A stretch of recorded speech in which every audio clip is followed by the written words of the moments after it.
You...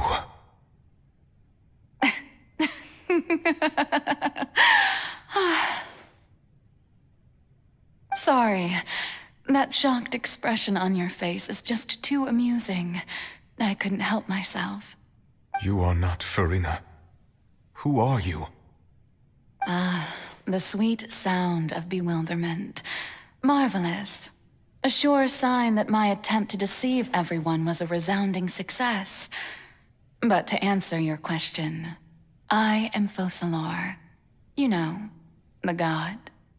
Focalor. Why did you deceive us? Oh, that wasn't my goal, of course.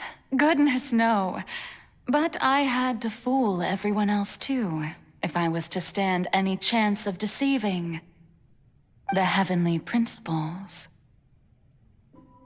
Deceiving the heavenly principles?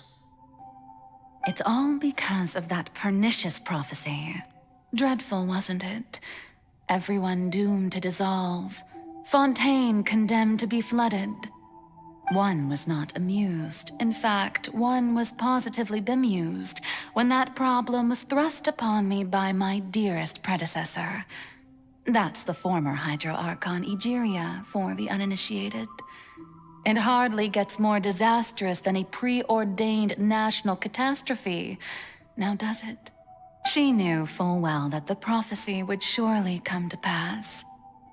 And as one of the seven, she also knew full well that one defies the heavenly principles at one's peril.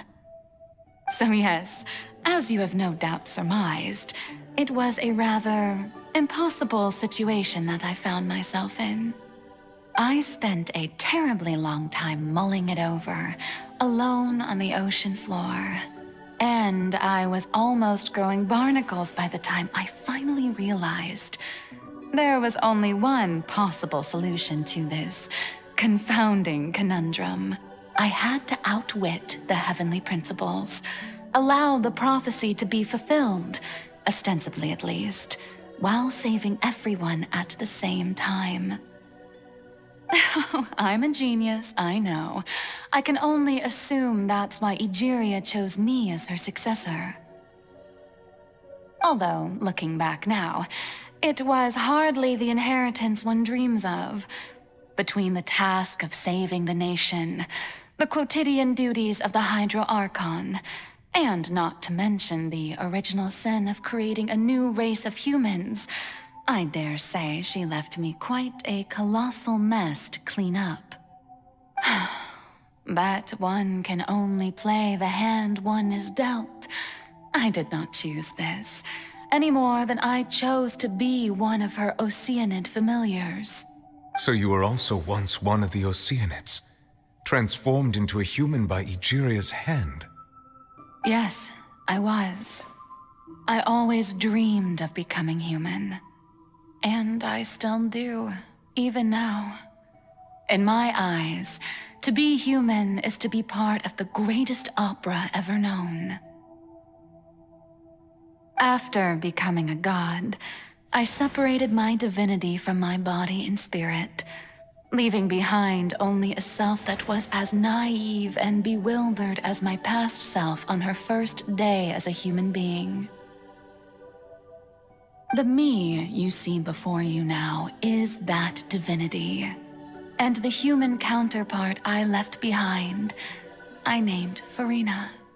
She could feel joy, sorrow, and everything in between. She could be as vain and conceited, or as meek and vulnerable as she wished. Her strengths were of a kind only a human could possess, as were her shortcomings. But in my eyes, Farina's humanity was what made her perfect. She was perfectly human in every way. The person I always wanted to be. Anyway, so then I cursed her. All part of the plan, of course. The plan to deceive the heavenly principles. Do you still remember the final scene of the prophecy? The Hydro-Archon alone, weeping on her throne. In order that the prophecy might appear fulfilled, I invited Farina to be an actress, to play the part of the Hydro Archon in the prophecy, under the curse I placed on her. So long as I, Focalor's divinity, continued to exist, she could not die. But nor was she free to live her life in the pursuit of happiness.